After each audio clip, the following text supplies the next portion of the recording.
Assalamualaikum warahmatullahi wabarakatuh.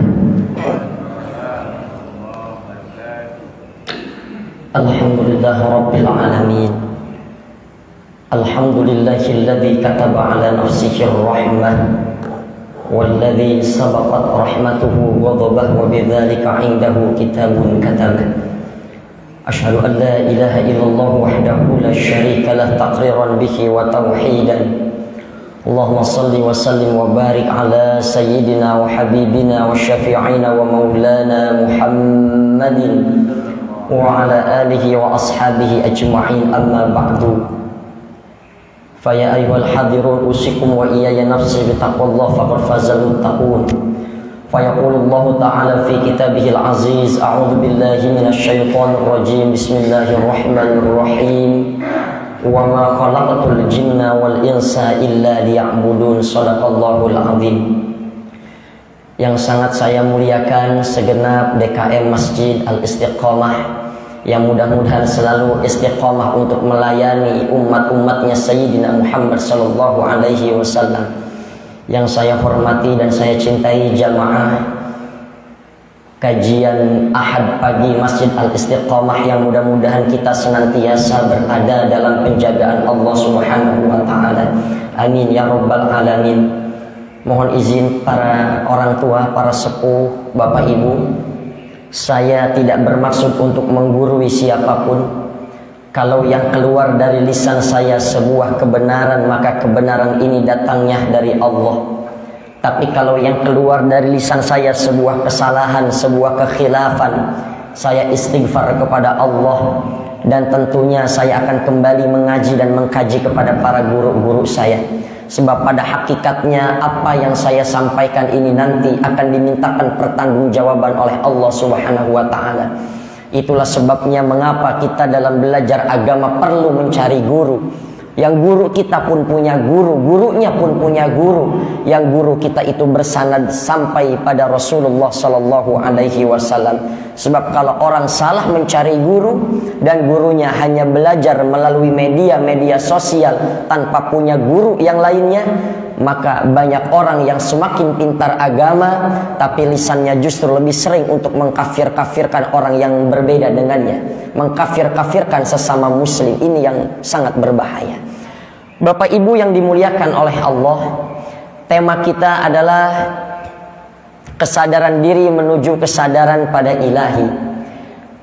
Eksistensi manusia, keberadaan manusia itu sebelum diciptakan oleh Allah di muka bumi sempat mendapatkan pertanyaan daripada malaikat-malaikat Allah. Jadi sebelum Allah menciptakan manusia, itu malaikat-malaikat Allah bertanya, wa idh qala rabbuka lil malaikati inni ja'ilun fil ardi khalifah. Mereka bertanya, ya Allah, hendak apa engkau menciptakan manusia sebagai khalifah di muka bumi ini? Qalu ataj'alu fiha may yufsidu fiha wa yasfiqud dima. Yang nantinya mereka punya potensi-potensi untuk berbuat kerusakan di muka bumi, terjadi pertumpahan darah. Malaikat bertanya kepada Allah, untuk apa kita diciptakan oleh Allah di muka bumi? Maka merujuk pada surah Al-Baqarah ayat 30 tadi, pertanyaan malaikat itu menjadi pertanyaan besar juga buat kita. Untuk apa Allah menciptakan kita di muka bumi ini? Sebab kalau kita tidak tahu apa tujuan kita diciptakan oleh Allah di muka bumi, tentu kita akan kehabisan usia sebelum kita mengerti untuk apa Allah ciptakan kita di muka bumi ini. Banyak orang yang merasakan tidak khusyuk beribadah, banyak orang yang merasakan tidak nikmat beribadah, bahkan orang juga sama sekali enggan untuk beribadah. Karena apa? Karena dia belum mengenal untuk apa dia diciptakan dan siapa Tuhannya. Kita sering mendengar man arafa nafsahu faqad arafa rabbah. Siapa yang mengenal dirinya maka dia akan mengenal Tuhannya. Siapa yang kenal dirinya maka dia akan mengenal Tuhannya. Karena dalam tubuh kita ini terdapat tanda-tanda kekuasaan Allah. Kenapa orang merasa ibadah, merasa tidak nyaman, merasa tidak tenang di masjid yang seharusnya dia tenang tapi gelisah? Karena dia tidak mengenal siapa yang dia sembah. Karena dia tidak mengenal betul siapa yang dia sembah. Logikanya, kalau kita berbincang-bincang dengan orang yang kita cintai selama 1 jam, selama 2 jam, itu perkataan-perkataan, perbincangan-perbincangan kita selama 2 jam akan terasa sebentar. Karena apa? Karena yang ada di hadapan kita adalah orang yang kita cintai. Begitupun kalau kita cinta kepada Allah, meskipun sholat kita ratusan rakaat, puasa sunnah kita rajin, zikir kita banyak, tidak akan terasa lelah, tidak akan terasa capek, karena kita punya rasa cinta kepada Allah Subhanahu wa Ta'ala. Maka orang yang betul-betul cinta kepada Allah, dia akan tenang, dia akan istiqamah dalam beribadah kepada Allah. Insya Allah, mudah-mudahan jamaah Masjid Al-Istiqamah ini tergolong orang-orang yang cinta kepada Allah Subhanahu wa Ta'ala. Ya. Karena majelis ilmu itu adalah hidayah yang cukup mahal, Bapak Ibu. Kita duduk kumpul di majelis ilmu ini adalah hidayah yang cukup mahal, yang jangankan orang-orang non-muslim, jangankan orang-orang kafir, saudara-saudara kita yang muslim saja belum mendapatkan hidayah untuk datang ke majelis ilmu ini. Padahal kata Nabi, kalau engkau menemukan taman-taman surga, duduklah engkau di dalamnya. Apa itu yang dimaksud dengan taman-taman surga? Yaitu adalah duduknya di majelis ilmu, disebut nama Allah, dipelajari ilmu-ilmu Allah. Itulah yang ditamakan dengan taman-taman surga. Bahkan dalam kitab Ihya Ulumuddin, Imam Al-Ghazali meriwayatkan sebuah hadis, siapa yang duduk di majelis ilmu, disebut nama-nama Allah, disebut nama Rasulullah, dipelajari ilmu-ilmu tentang Allah, maka Allah akan menyebut nama-nama kita semua yang hadir ini di hadapan malaikat-malaikat Allah. Jadi nama kita sedang disebut oleh Allah, dibanggakan di hadapan malaikat-malaikatnya. Bapak Ibu yang dimuliakan oleh Allah, siapa kita? Kita adalah manusia. Manusia ini adalah makhluk Allah yang Allah muliakan. Walaqad karramna bani Adam, dan sungguh kami telah memuliakan anak-anak Adam. Karena manusia itu sesuai dengan fitrahnya, Pak. Manusia kalau dia sesuai fitrahnya, maka Allah akan antarkan dia pada kemuliaan-kemuliaan sebagai manusia. Tapi kalau manusia sudah keluar dari fitrahnya, durhaka, membangkang atas perintah-perintah Allah, maka dia akan Allah kembalikan kepada tempat yang sangat rendah. Laqad khalaqnal insana fi ahsani taqwim. Allah menciptakan kita dalam bentuk yang sebaik-baiknya. Tsumma radadnahu asfala safilin. Tapi Allah akan kembalikan kita, Allah akan jatuhkan kita pada tempat yang rendah, asfala safilin. Yang dimaksud di sini adalah neraka akibat kedurhakaan kita kepada Allah. Dalam Al-Quran, kata manusia ini disebut setidaknya 5 kata dalam Al-Quran. Ada 5 bentuk kata untuk menyebutkan nama manusia. Yang pertama, manusia di dalam Al-Quran kadang disebut dengan kata bashar. Kata bashar dalam Al-Quran ini setidaknya disebutkan sebanyak 35 kali dalam Al-Quran. Contohnya, Qul innama ana basyarum mithlukum yuha ilayya. Dalam Al-Quran itu banyak sebuah kata yang tidak bisa diwakili dengan terjemahan Al-Quran. Sebab bahasa Arab itu sangat kaya sekali. Untuk menunjuk manusia saja setidaknya Al-Quran menggunakan 5 kata. Yang pertama tadi adalah bashar. Biasanya Imam Radib Al-Asfahani yang banyak menjadi rujukan untuk menerjemahkan kalimat atau kata-kata yang berbeda dalam Al-Quran. Ketika manusia disebut dengan kata bashar, itu untuk menunjukkan sisi kebutuhan biologis manusia. Jadi kalau Al-Quran menyebutkan kata bashar di dalamnya, itu menunjukkan bahwa manusia ini secara biologis butuh makan, butuh minum, butuh menikah, butuh untuk mencukupi kebutuhan hidup. Maka Al-Quran menyebutkan dengan kata bashar. Contohnya, Qul innama ana basyarum mithlukum yuha ilayya. Kata Allah, "Qul innama ana basyarum mithlukum yuha ilayya." Katakanlah olehmu ya Muhammad bahwa aku ini Rasulullah Muhammad sallallahu alaihi wasallam basyarum mithlukum. Aku pun sama manusia seperti kalian. Ana basyarum mithlukum yuha ilayya. Aku ini pun manusia seperti kalian, cuma bedanya aku diberikan wahyu oleh Allah. Jadi Nabi pun sama. Beliau makan, beliau minum, beliau menikah, beliau punya anak, karena untuk menunjukkan kata basyar. Tetapi Rasulullah itu dipuji oleh Allah, basyarun la kal basyari. Manusia memang, tapi tidak seperti manusia pada umumnya. Kalau Rasulullah itu sedikit-sedikit itu, beliau itu banyak mengingat kepada Allah. Bahkan bukan sedikit-sedikit, hatinya tidak pernah lalai mengingat Allah. Rasulullah makan, kita juga makan. Cuma bedanya Rasulullah itu makannya sedikit, kalau kita sedikit-sedikit makan. Rasulullah itu tidurnya sedikit, beda dengan kita. Kita sedikit-sedikit tidur. Itulah kita. Makanya Rasulullah itu basyarun la kal basyari. Contohnya lagi apa? Rasulullah itu keringatnya sangat wangi. Ada seorang mubalik mengatakan keringatnya Rasulullah wangi, ini cuma dongeng. Oh tidak, ini diriwayatkan dalam kitab Imam Al-Bukhari, hadisnya sahih, bahwasannya ketika Rasulullah sallallahu alaihi wasallam tertidur di rumah Anas bin Malik. Anas bin Malik punya orang tua Ummu Sulaim.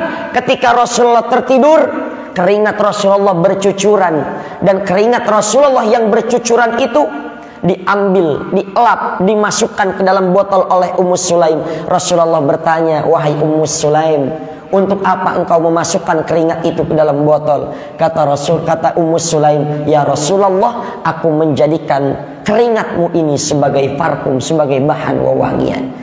Botol yang digunakan untuk menyimpan keringat Nabi, kata Habib Najib di Bekasi, beliau mengatakan botol itu sekarang masih ada di Abu Dhabi dan masih mengeluarkan bau-bau harum karena bekas disimpannya keringat Rasulullah sallallahu alaihi wasallam. Itu yang pertama kata basyar, untuk menunjukkan sisi kebutuhan biologis manusia. Kemudian kadang juga manusia disebut dengan kata al-ins. 18 kali Al-Quran menyebutkan kata al-ins. Kalau disebutkan kata-kata al-ins, biasanya berpasangan dengan kata-kata al-jin. Walaqad dzara'na li jahannama katsiran minal insi wal jin. Ya. Kalau disebut kata ins, berarti berpasangan dengan jin. Kenapa setiap kata ins ini berpasangan dengan kata jin? Untuk menunjukkan bahwa al-ins, manusia itu punya potensi-potensi untuk jinak, untuk tunduk patuh kepada Allah. Lawan kata al-ins adalah jin yang punya karakter-karakter liar, yang punya karakter-karakter buas. Jin itu punya potensi yang sangat buas, tapi manusia punya potensi-potensi untuk tunduk dan patuh kepada Allah. Tapi kenapa manusia itu bisa menjadi buas? Bahkan manusia kalau sudah buas, dia melebihi buasnya binatang buas. Apalagi sekarang kita sudah memasuki zaman jahiliyah modern. Syekh Amir Saqib Arsalan dalam karya beliau, "Limadza ta'akhkharal muslimuna wa taqaddama ghairuhum?" Mengapa umat Islam ini mengalami kemunduran, tapi umat-umat di luar Islam ini mengalami kemajuan yang sangat luar biasa? Bukan Islamnya yang mundur, tetapi umat Islamnya yang mundur. Karena apa? Kata Syekh Amir Saqib Arslan, karena setiap amalan-amalan, perintah-perintah Allah, perintah-perintah Rasul-Rasulnya itu sudah tidak dijalankan oleh pemeluk-pemeluk agama Islam. Betul kalau dikatakan sekarang kita sudah memasuki zaman jahiliyah modern, Bapak Ibu. Kalau dulu Fir'aun itu akan membunuh bayi laki-laki yang hidup. Tunggu hidup dulu baru dibunuh. Sekarang berapa banyak praktek-praktek aborsi, bayi yang masih ada dalam kandungan sudah dibunuh. Itu sudah lebih parah. Dulu manusia jahiliyah menyembah berhala. Sekarang ada pemeluk Islam, ngakunya beragama Islam, dia pelihara boneka yang dia percaya boneka itu dapat mendatangkan arwah-arwah suci dan lain sebagainya. Na'udzubillah wal iyadzubillah. Ini zaman jahiliyah modern. Barangkali zaman dulu tidak ada ayah memperkosa anak kandungnya.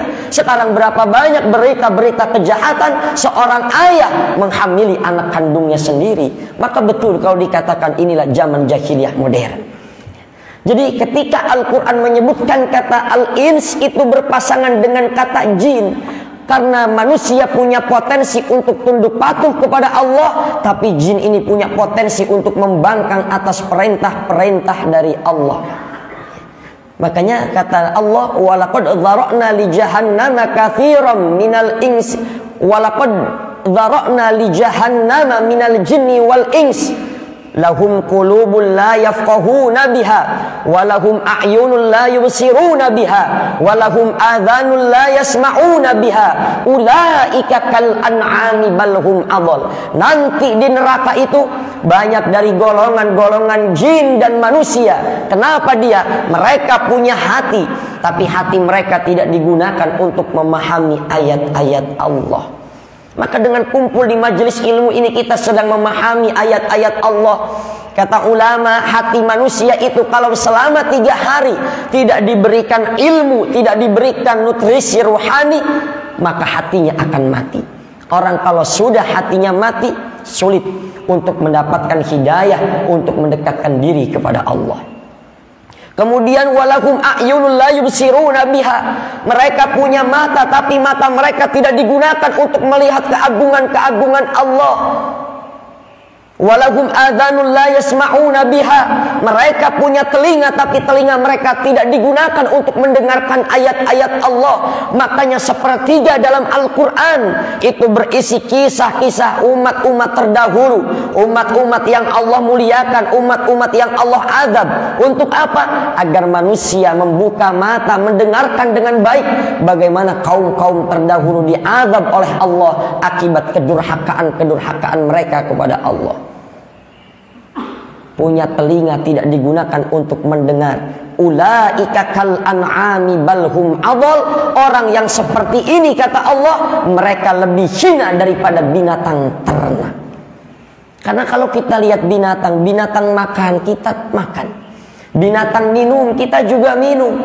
Binatang tidur, kita juga tidur.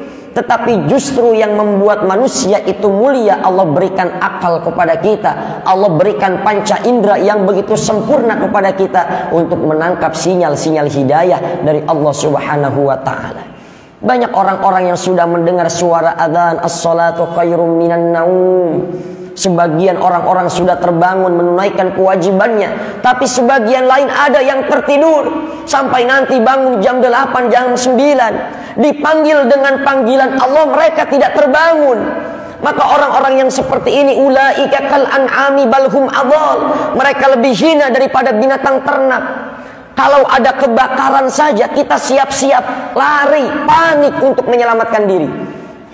Pada hari Jumat atau hari Sabtu ya, ada gempa bumi itu ya. Hari apa tuh ya? Ada gempa. Hari Jumat ya, terjadi gempa bumi.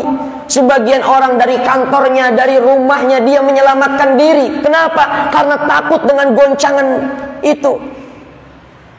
Kalau dengan gempa bumi yang begitu kecil saja kita takut membuat kita menyelamatkan diri, maka bagaimana mungkin kita tidak takut dengan ancaman-ancaman Allah? Kita ini seringkali takut kepada makhluk-makhluk Allah, tetapi kita lupa untuk takut kepada Allah.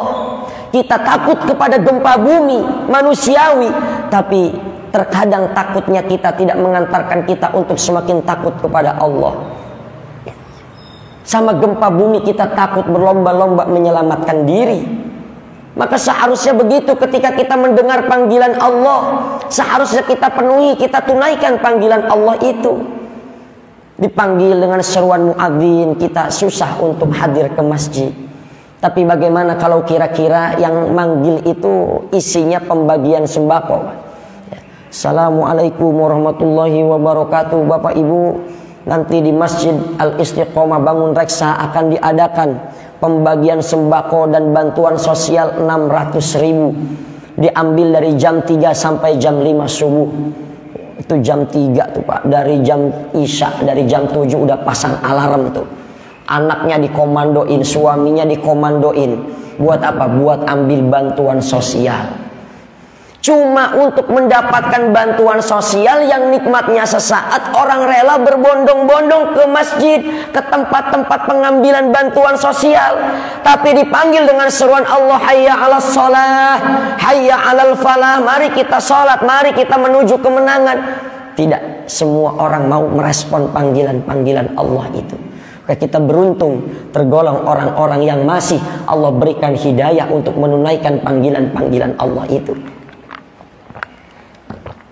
Kemudian yang ketiga, manusia juga dalam Al-Quran kadang disebut dengan kata al-insan.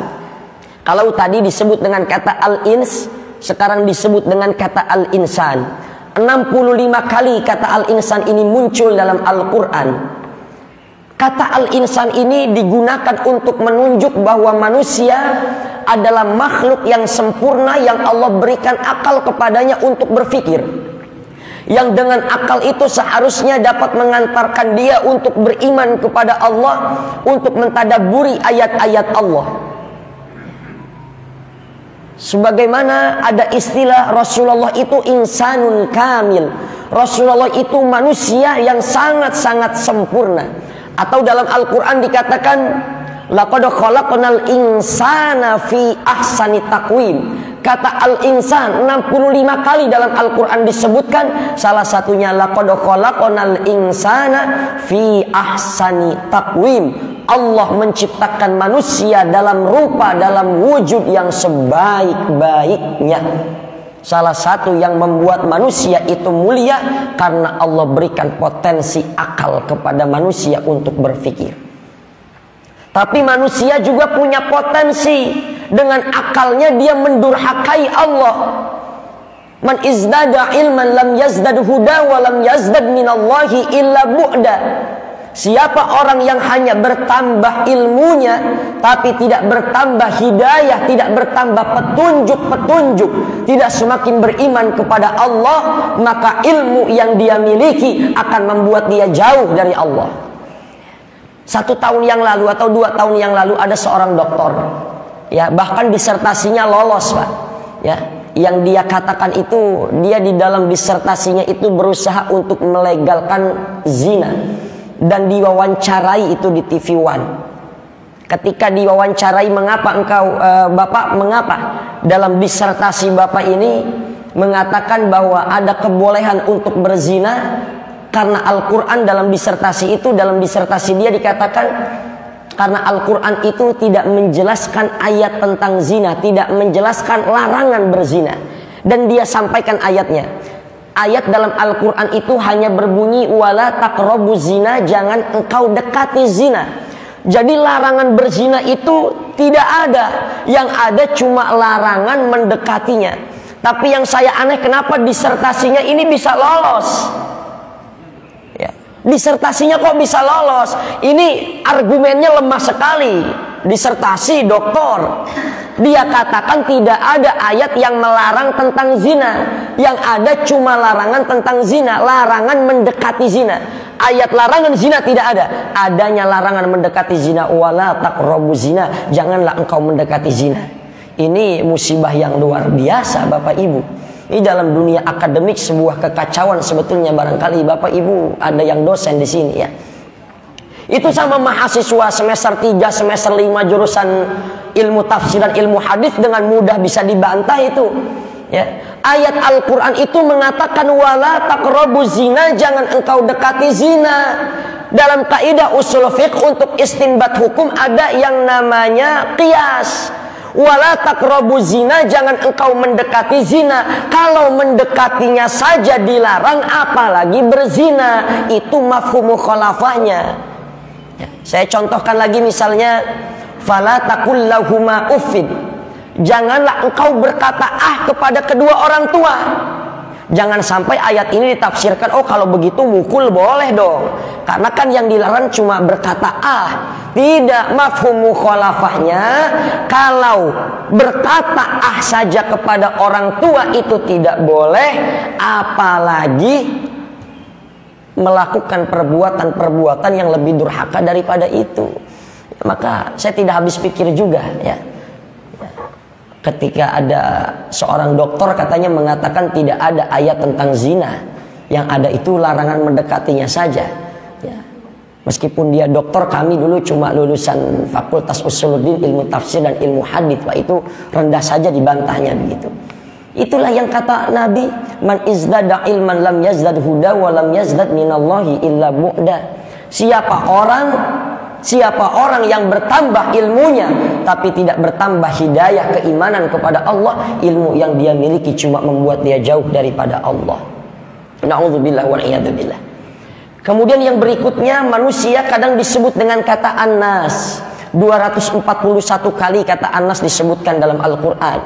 Ya, contohnya kul a'udzu birabbin nas, malikin nas, ilahin nas, min syarril waswasil khannas, alladzi yuwaswisu fi sudurin nas minal jinnati wan nas.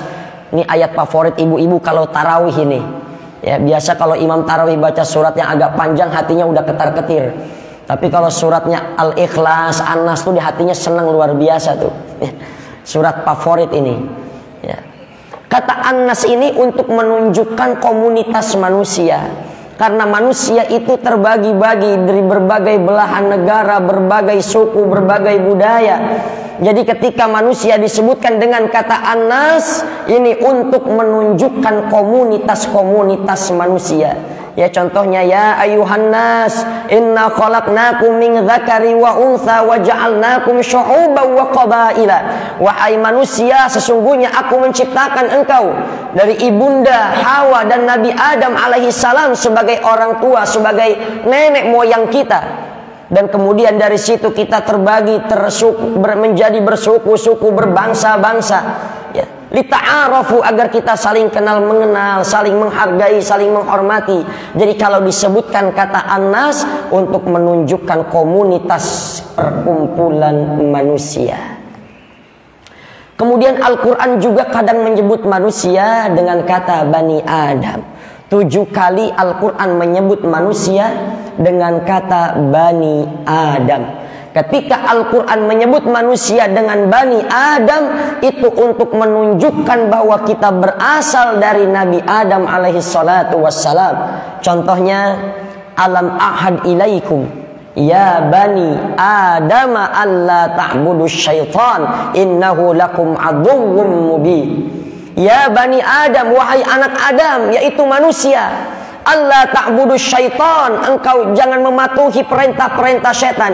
Jadi ketika Al-Quran menggunakan kata Bani Adam untuk mengingatkan kita bahwa kita berasal dari tulang sulbinya Nabi Adam, turun-temurun sampai menjadi kita, tetapi diingatkan juga Nabi Adam dulu dimusuhi oleh syaitan, dan syaitan itu dari dulu sudah menyatakan permusuhannya kepada manusia, sehingga salah satunya dalam ayat tadi, Allah ta'budu syaitan, janganlah engkau patuh atas perintah-perintah syaitan.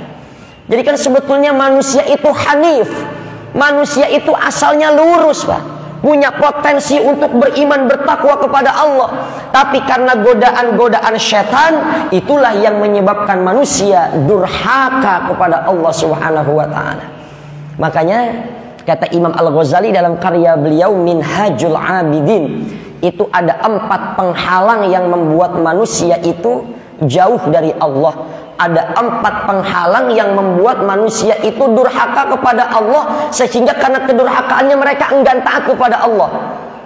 Yang pertama itu adalah godaan-godaan syaitan. Maka untuk berlindung dari godaan syaitan itu, kita minta tolong, minta petunjuk kepada Allah Subhanahu wa ta'ala. Jadi itulah Pak manusia, kita ini manusia punya potensi untuk menjadi orang mulia, tapi kita punya potensi juga untuk menjadi orang yang paling hina, bahkan lebih hina daripada binatang-binatang ternak. Kita ini sering memandang orang itu mulia karena jabatannya. Kita sering memandang orang itu mulia karena kekayaannya. Kita sering memandang orang itu mulia karena pakaiannya. Padahal di sisi Allah itu inna akramakum indallahi atqakum. Yang paling kaya, yang paling mulia di sisi Allah itu inna akramakum, yang paling mulia di sisi Allah itu adalah orang-orang yang bertakwa kepada Allah. Maka kita ini terlihat mulia kadang bukan karena kita orang mulia beneran. Saya berada di sini terkadang bukan karena saya orang pintar, bukan karena saya orang alim, karena Allah sedang tutup aib-aib kebodohan saya. Barangkali saya terlihat mulia di sini itu bukan karena saya memang betul-betul orang mulia, tapi saya sedang ditutupi kekurangan-kekurangan saya oleh Allah. Kita pun semua sama. Kita terlihat mulia terkadang bukan karena kita betul-betul orang mulia, tapi Allah sedang tutupi aib-aib kekurangan kita. Maka kata Syekh Nawawi Al-Bantani, sebodoh-bodohnya manusia adalah orang yang sudah Allah tutupi aib-aibnya, tapi justru dia menceritakan aib-aibnya sendiri di hadapan orang lain, yang padahal Allah sudah tutupi aib-aib dia.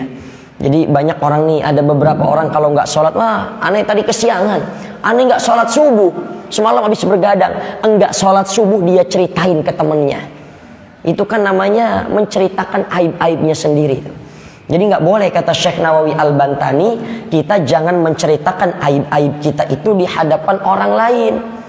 Kalau kita banyak aib-aib kekurangan kita, jangan kita ceritakan aib-aib orang lain di hadapan orang lain.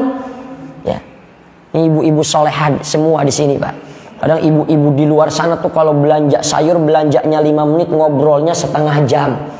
Ya. Aib suaminya habis dijelek-jelekin tuh, Pak. Sama bapak-bapak di luar sana juga banyak tuh main catur tapi sambil jelek-jelekin istrinya, Pak. Ya. Kalau bapak-bapak di sini soleh semua nih, Pak. Nanti di surga disambut sama bidadari-bidadari surga. Ya. Tapi jangan salah, Bu, bidadari surga itu dalam banyak kitab dikatakan kecantikan bidadari surga itu kalah cantiknya nanti dengan istri-istri yang solehah. Ya, jadi nanti ibu bisa ketemu suami lagi di surga, ya. Ya. Bapak ibu yang dimuliakan oleh Allah, jadi merujuk pada pertanyaan malaikat tadi, wa idh qala rabbuka lil malaikati inni ja'ilun fil ardi khalifah, untuk apa engkau menciptakan manusia di muka bumi ini sebagai khalifah? Itu harus kita jawab pertanyaan malaikat-malaikat tadi, Pak. Kalau tadi Al-Quran menggunakan kata wa idh qala rabbuka lil malaikati inni ja'ilun, kata ja'il, kata ja'ala. Kenapa dalam Al-Quran dalam ayat ini surah Al-Baqarah digunakan kata ja'ilun?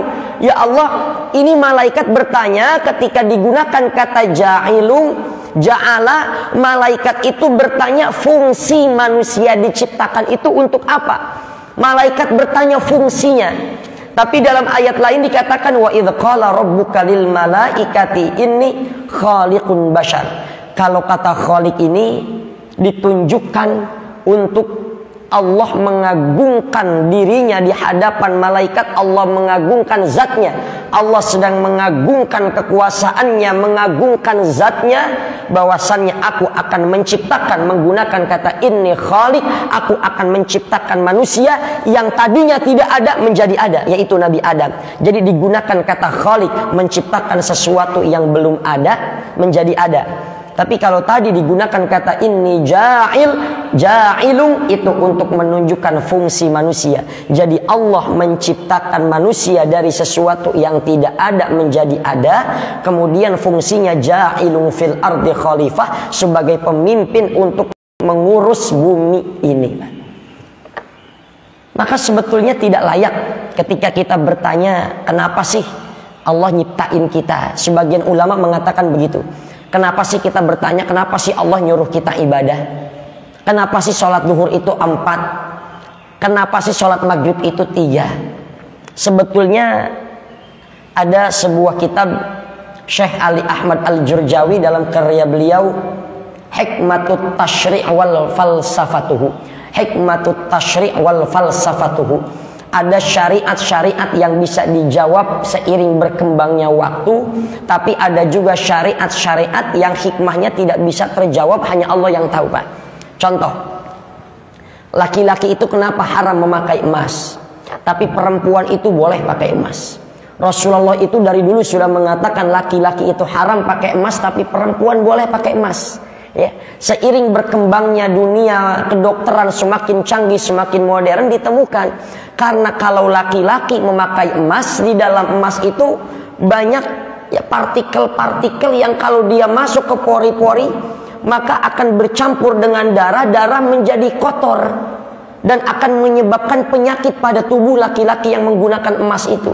Tapi kalau emas itu dipakai oleh perempuan, meskipun partikel-partikel kecil, partikelnya itu kotor bercampur dengan darah perempuan, darah kotornya itu akan keluar bersama darah haidnya, Pak.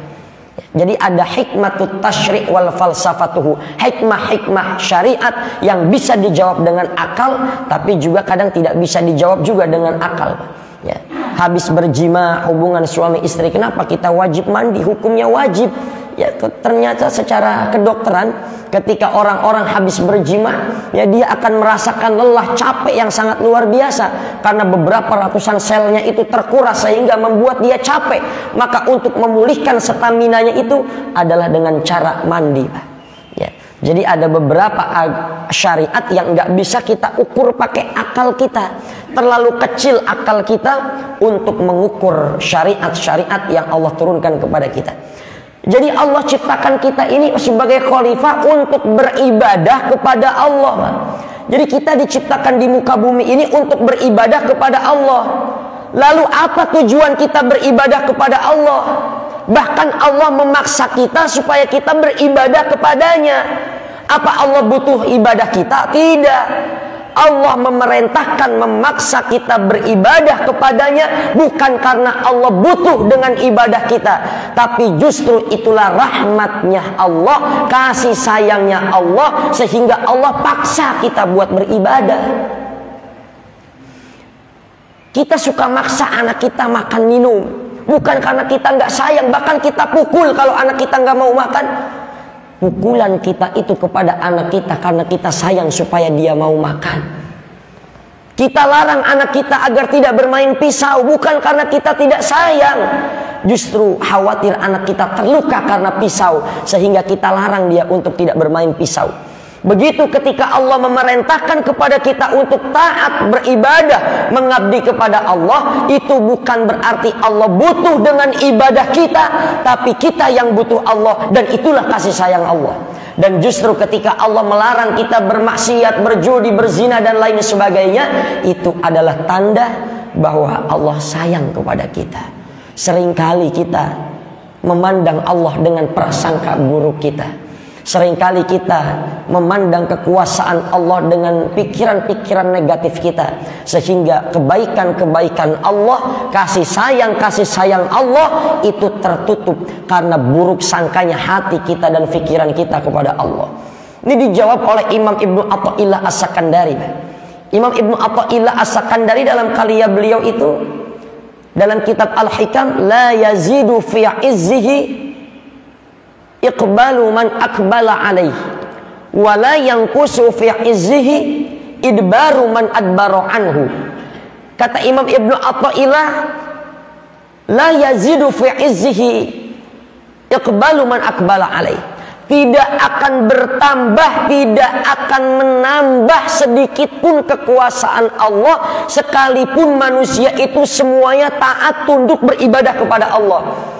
Jadi bahasa sederhananya, seandainya manusia di muka bumi ini patuh, sholat, puasa, ibadah kepada Allah, sedikit pun tidak akan menambah kejayaan kekuasaan Allah, karena Allah nggak butuh sama ibadah manusia.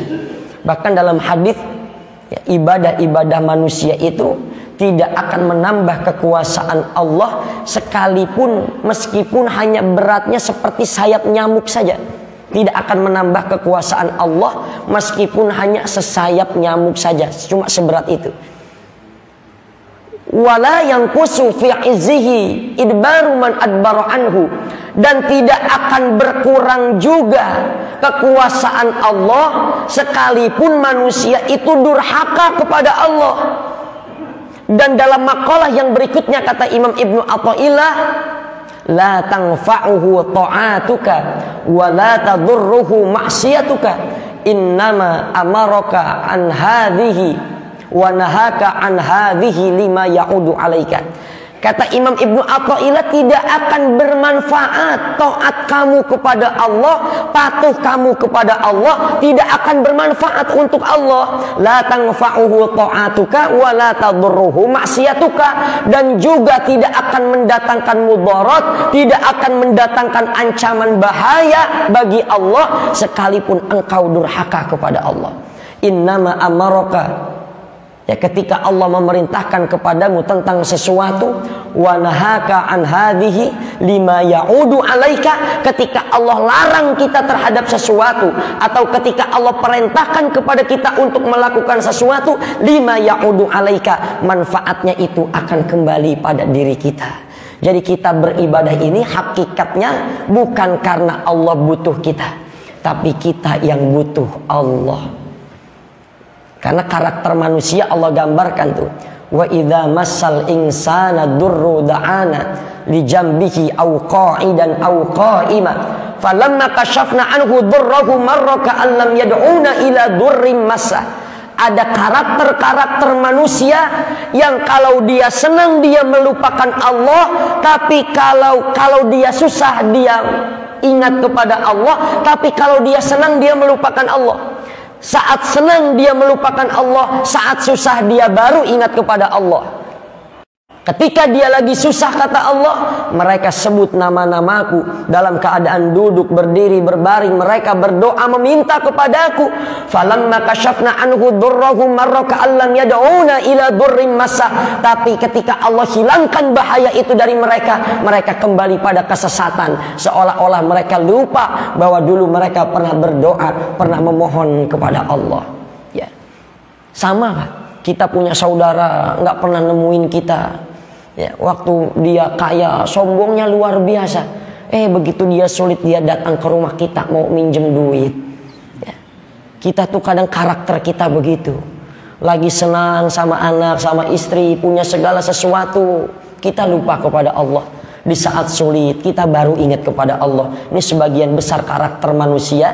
Itu Allah sebutkan begitu. Saat senang dia melupakan Allah, saat sulit barulah dia ingat kepada Allah.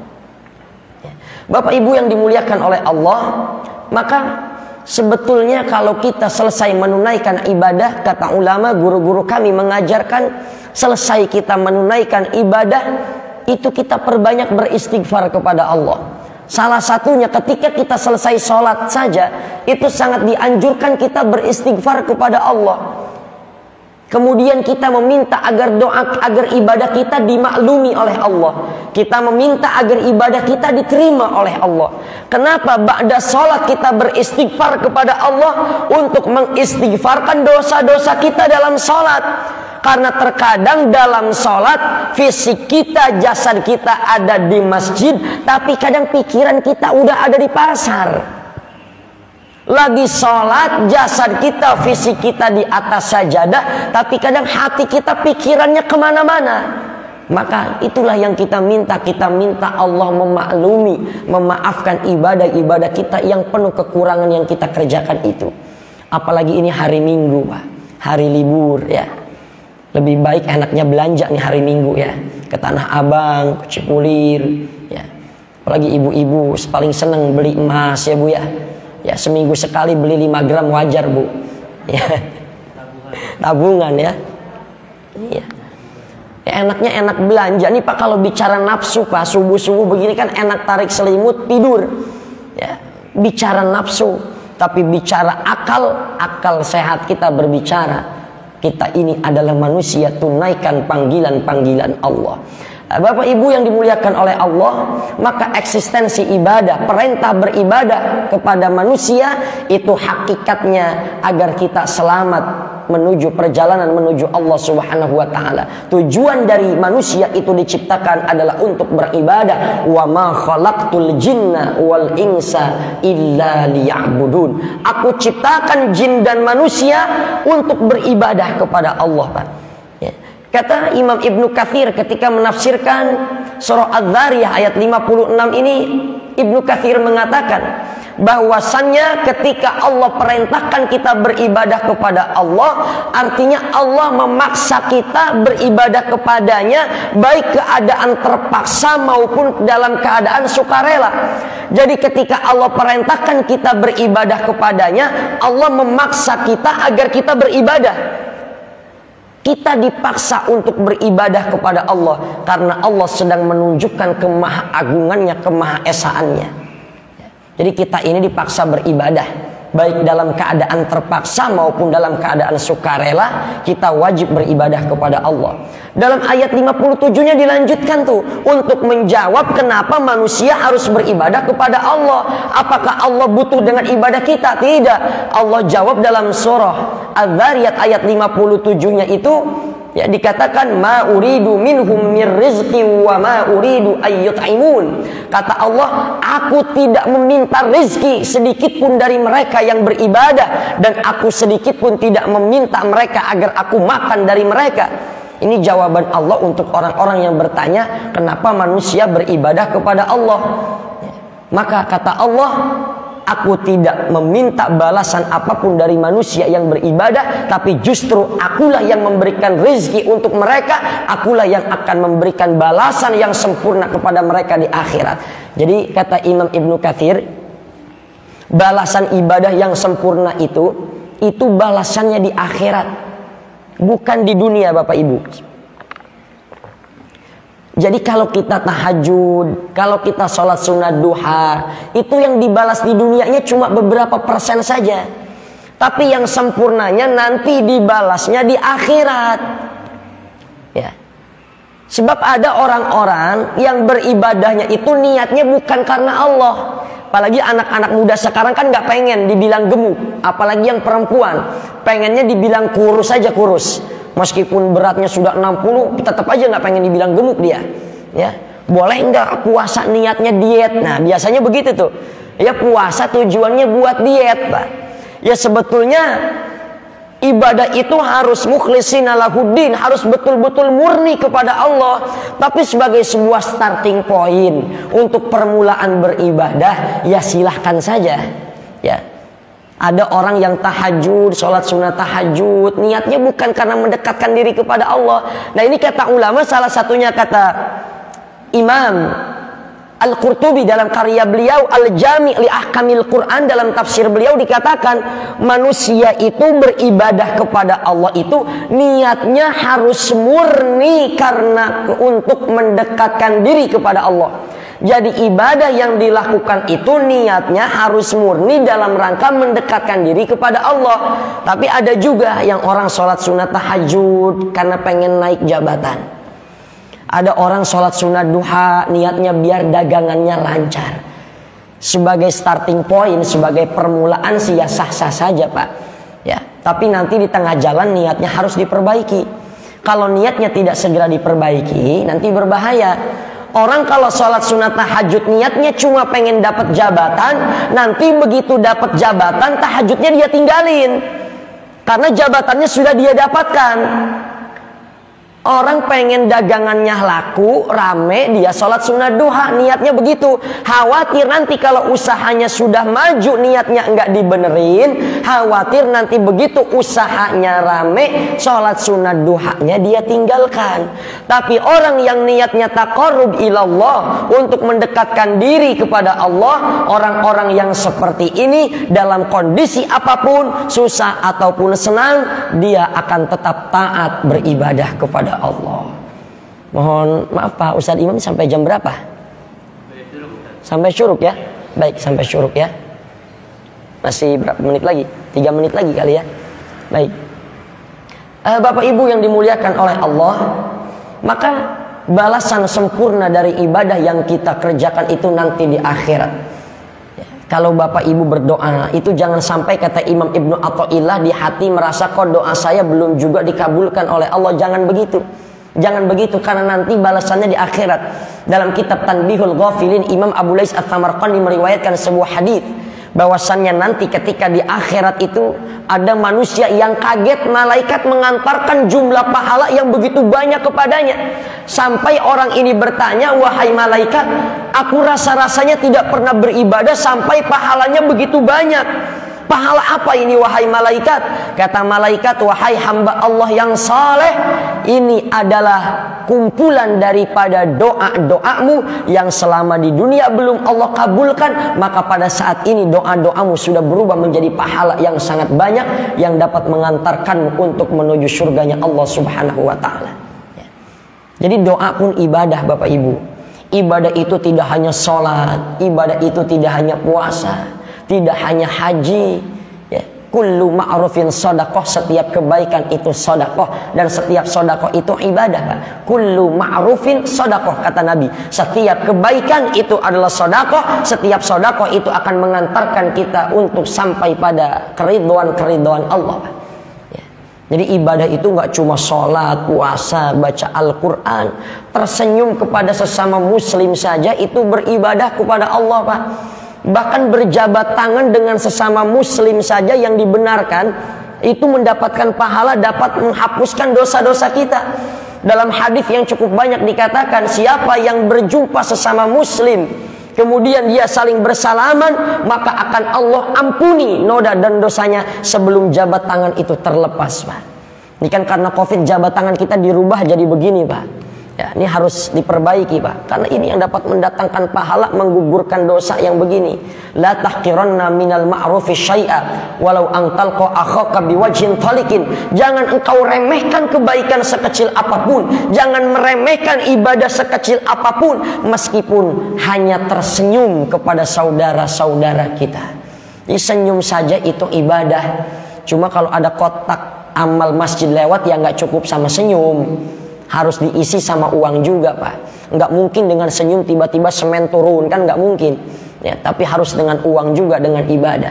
Ya. Apalagi ibu-ibu ibadahnya nih sangat banyak sekali. Ya, ibu nyuci baju untuk suami. Ya. Bahkan ngasih air segelas buat suami aja itu dihitung 10 kebaikan ya, Bu. Ya. 1 gelas air buat suami saja itu dapat mendatangkan 10 kebaikan. Mangja abil hasanati falahu asyru amsalihha. Siapa yang berbuat kebaikan, balasannya 10 kebaikan. Ya, 1 gelas saja itu 10 kebaikan. Kalau 2 gelas berarti 20 kebaikan. Nanti suaminya pulang kasih airnya seember, Bu, ya, biar pahalanya makin banyak. Ya. Jadi mangja abil hasanati falahu asyru amsalihha. 1 kebaikan Allah balas dengan 10 kebaikan. Selesai ya, Ustaz ya? Udah syuruk ya? Ini saja cukup atau ada tanya jawab? Cukup. Oh, barangkali silakan Bapak Ibu, barangkali ada diskusi. Kalau yang bisa saya jawab, insya Allah saya jawab. Kalau yang tidak bisa, pasti saya pending dulu. Tapi semakin sulit pertanyaan Bapak Ibu, akan semakin mudah saya menjawab. Semakin sulit pertanyaannya, saya tinggal jawab tidak tahu gitu ya. Silakan Bapak Ibu.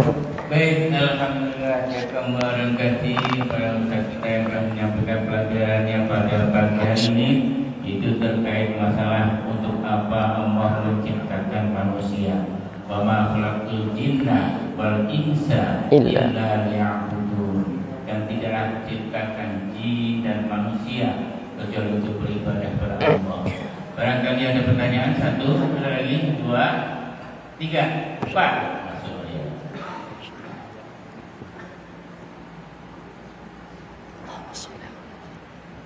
Assalamualaikum warahmatullahi wabarakatuh. Waalaikumsalam warahmatullahi wabarakatuh. Pertama yang ingin saya tanyakan, perbedaan jin, setan dan Ya. iblis. Iblis, iya. Yang kedua, masalah iman. Iman itu apa tumbuh dengan sendirinya atau ditanam? Tumbuh dengan sendirinya kenapa? Kalau ditanam, siapa yang menanam? Allah yang menumbuhkan atau ibu bapaknya yang menumbuhkan? Assalamualaikum warahmatullahi wabarakatuh. Assalamualaikum warahmatullahi wabarakatuh. Itu dulu ya, jawab dulu ya. Atau ditampung dulu? Tampung dulu ya. Tampung dulu ya.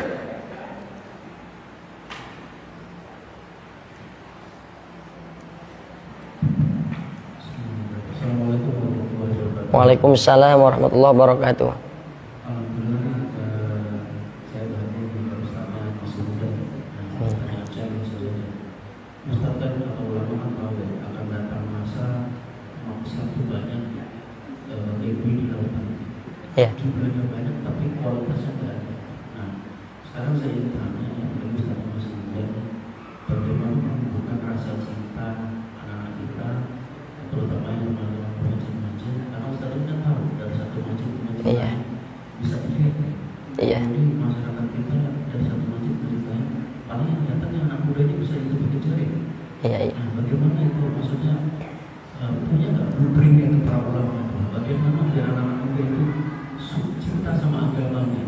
Jangan sampai kita sendiri masa kita ini mengalami kita dengan mudahnya dicerai-berai sama yang minoritas. Demikian tapi berbeda sama semua. Wassalamualaikum warahmatullahi wabarakatuh.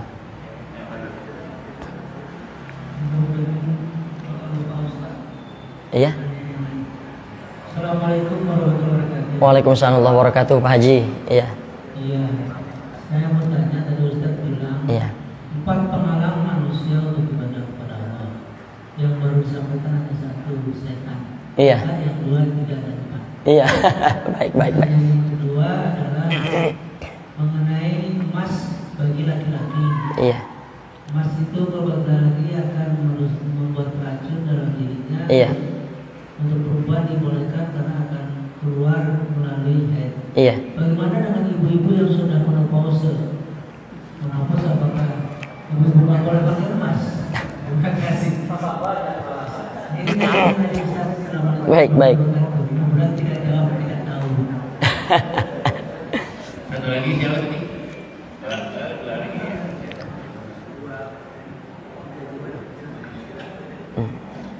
Ada sesuatu yang menarik Iya. terungkap dari apa yang Bapak katakan Iya. terkait disertasi yang dipertahankan di hadapan Rektorat Promopetus, suatu lembaga pendidikan tinggi Iya. di Indonesia. Tentunya dalam konteks ini substansi yang diungkap adalah berkaitan dengan adanya nomotif, temuan baru dalam keislaman. Iya.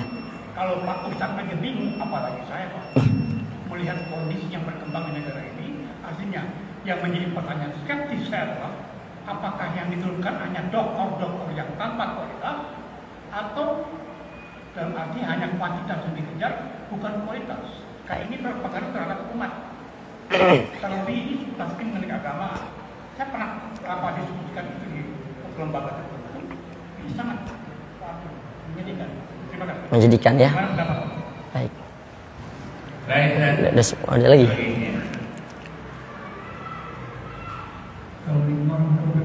Waalaikumsalam warahmatullahi wabarakatuh.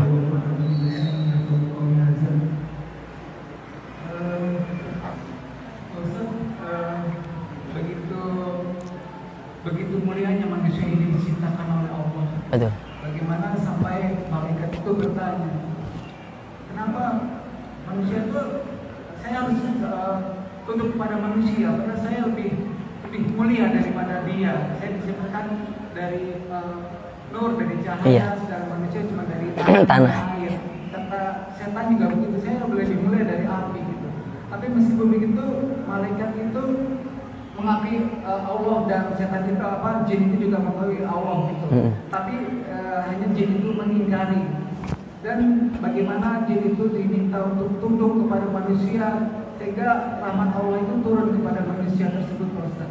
Ya, baik. Dan memang manusia ini betul-betul dimuliakan sama Allah. Bagaimana pada saat pertama hidup itu dihembuskan roh Allah kepada kita. Makanya kita mempunyai akal, pikiran, dan kita berkreasi dan segala macam perasaan bersalah, berdosa, kasih sayang, mantan lil alamin. Itu yang kita harus syukuri betapa ininya manusia gitu. Dan sekarang banyak sekali manusia juga mengingkari peringatan-peringatan dari Allah. Seperti Rasul bilang, terjadi gempa, terjadi banjir, terjadi longsor segala macam, itu peringatan kecil dari Allah.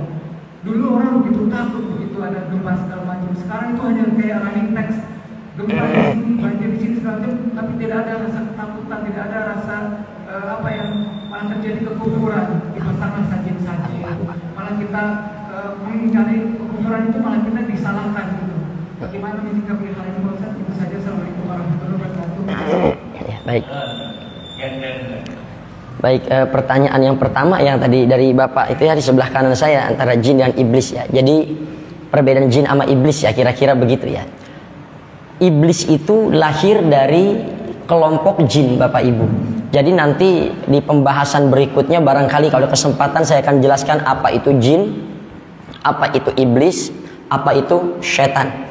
Tapi secara singkatnya saja iblis itu berasal dari golongan jin. Jin yang ketika diperintahkan oleh Allah untuk bersujud menghormati Nabi Adam